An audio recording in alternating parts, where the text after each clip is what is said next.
အခုတရဏဂုံဂုံတော်ပဋ္ဌာန်း1080ကျိန်နဲ့စတင်ပြီးတော့ပူဇော်ပါတော့မယ်ရှင်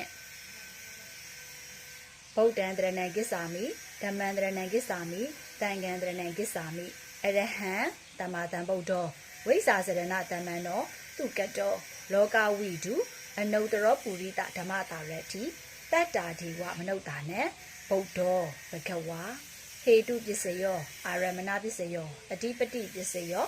အနန္တရပစ္စယောသမအနန္တရပစ္စယောသဟဇာတာပစ္စယောအညမညပစ္စယောနေတယပစ္စယောဥပနေတယပစ္စယောဥယေဇာတာပစ္စယောပစ္စာဇာတာပစ္စယောအာတိဝနပစ္စယောကမ္မပစ္စယောဝိပါကပစ္စယောအာဟာရပစ္စယောအိန္ဒရိယပစ္စယောဇာနာပစ္စယောမဂ္ဂပစ္စယောတံပယုတ်တပစ္စယောဝိပယုတ်တပစ္စယောအဋ္ဌိပစ္စယောနတ္ထိပစ္စယောဝိကတပစ္စယောအဝိကတပစ္စယောဒီဆိုတာဒါဆိုရင်36လုံး